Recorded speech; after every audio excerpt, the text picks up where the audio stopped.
Shalom Aleihim, saudara-saudara yang dikasihi Tuhan, dimanapun saudara berada.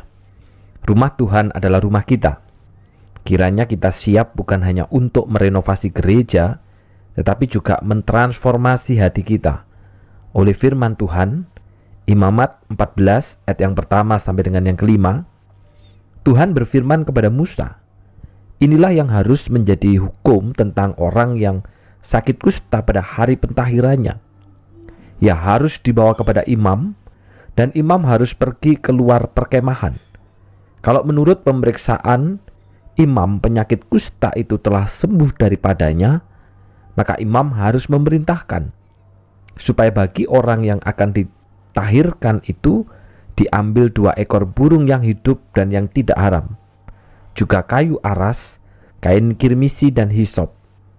Imam harus memerintahkan supaya burung yang seekor disembelih di atas belanga tanah berisi air mengalir.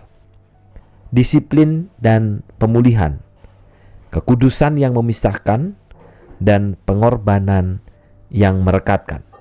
Saudara, perikop yang kita baca hari ini itu merupakan penjabaran peran imam sebagai penyelidik kenajisan dan sekaligus proklamator pentahiran. Apa sih artinya tahir itu? Tahir itu artinya sudah suci, kudus, dan dinyatakan tidak bersalah. Para imam harus mencermati dan menjatuhkan vonis bagi umat yang najis dan memberitakan penerimaan atas apa yang telah dipulihkan. Ini ibarat seorang hakim yang memutuskan hukuman dan juga menyampaikan pemulihan. Tugas para imam ini menjadi penting karena apa yang najis tidak dapat berada di tengah-tengah perkemahan umat. Hal ini bukan disebabkan karena alasan kesehatan, namun karena alasan kekudusan, kesucian Tuhan di tengah-tengah umat yang harus dijaga.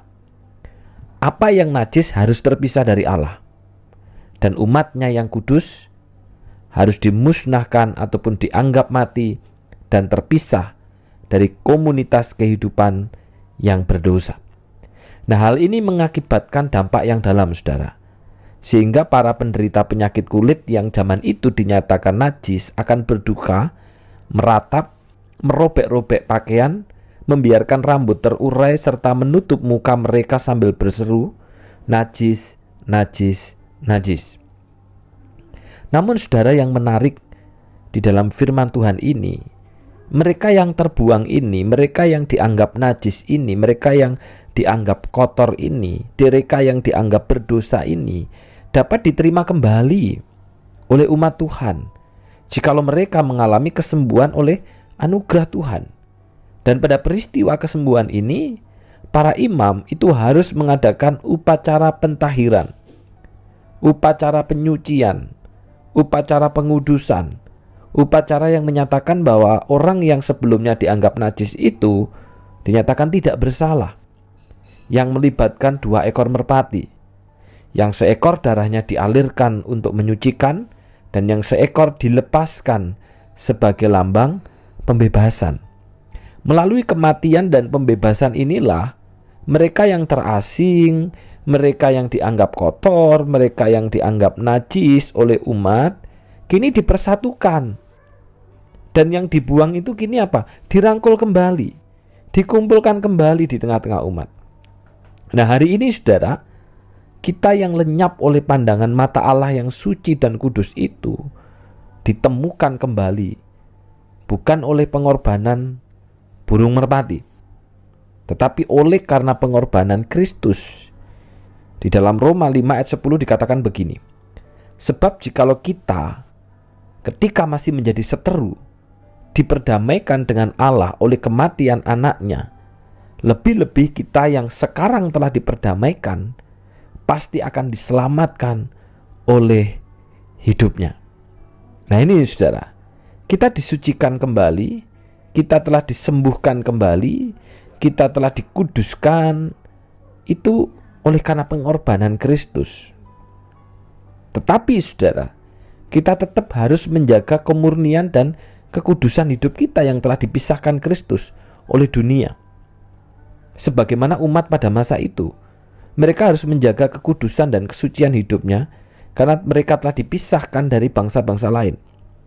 Sehingga hal yang terkecil pun yang dianggap sebagai kotor atau hal yang najis di tengah-tengah umat itu harus dipisahkan. Sehingga hari ini saudara, gereja itu perlu menerapkan disiplin. Untuk apa? Menjaga kemurnian dan kekudusan tubuh Kristus. Namun gereja juga harus merangkul mereka yang berdosa. Agar apa? Kembali kepada kebenaran. Sebagaimana kekudusan Kristus, kekudusan Allah menuntut kekudusan kita. Tetapi pengorbanan Kristus itu memulihkan dan merekatkan kita. Gereja memberikan disiplin bukan untuk menghancurkan, namun untuk memulihkan. Gereja memberikan disiplin untuk mendekatkan yang jatuh serta jauh kepada Allah. Sehingga ketika ada orang yang jatuh di tengah-tengah komunitas pelayanan kita, maka seharusnya kita berduka cita, kita sedih, kita bergumul, dan kita menolong orang itu. Bukan memaklumi kesalahannya, bukan memaklumi dosanya, tapi kita menolongnya untuk kembali kepada kebenaran. Dengan cara apa, saudara? Ya dengan cara kita mengingatkan. Dengan cara apa kita mendekati. Dengan cara apa kita ajak kembali ke dalam komunitas daripada tubuh Kristus. Nah, untuk menghargai kekudusan Allah dan mensyukuri penebusan di dalam Tuhan Yesus Kristus, gereja harus berani mendisiplin orang yang berdosa dan bersedia merangkul kembali mereka yang telah jatuh namun sudah disalut oleh pengorbanan Kristus. Seringkali gereja itu hanya jatuh pada satu sisi. Yang pertama apa? Disiplin. Tetapi tidak merangkul. Sehingga akibatnya apa? Banyak orang yang terluka. Atau sebaliknya, ada orang yang hanya merangkul, tetapi memaklumi dan membiarkan dosa. Akibatnya apa? Kekudusan gereja, kekudusan Allah itu dilanggar. Gereja harus berani mendisiplin yang berdosa dan bersedia merangkul kembali mereka yang disalut oleh pengorbanan Kristus.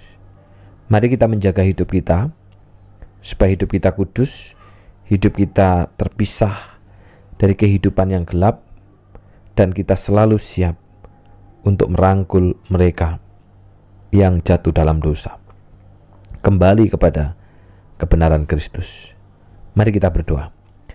Kami bersyukur Tuhan, hari ini firman-Mu tidak henti terus mengajar kami, dan biarlah firman-Mu ini bukan hanya sampai kepada pengetahuan kami, bahwa kami harus menjaga kesucian dan kekudusan hidup kami yang dimulai dari keluarga.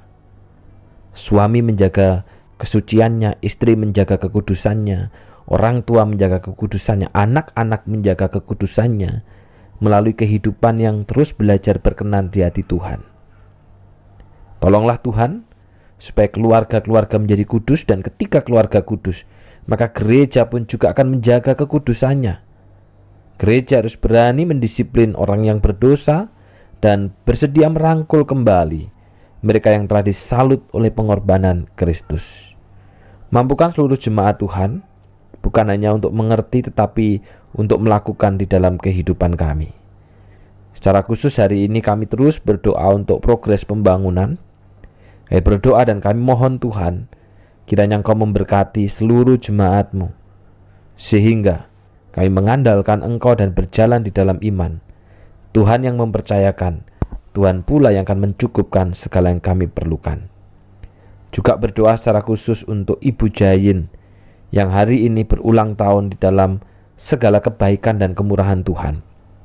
Kiranya Tuhan menolong, memimpin hidupnya, setiap keputusannya, setiap apapun yang dilakukan, biarlah itu adalah keputusan Kristus, sehingga hidupnya dipenuhi dengan damai sejahtera dan sukacita. Pergumulannya Tuhan sertai, Biarlah keluarga ini menjadi keluarga yang makin cinta akan Tuhan. Di dalam nama Tuhan Yesus kami sudah berdoa. Amin. Selamat ulang tahun untuk AI Jayin. Tuhan memberkati dengan berkat rohani yang dari sorga.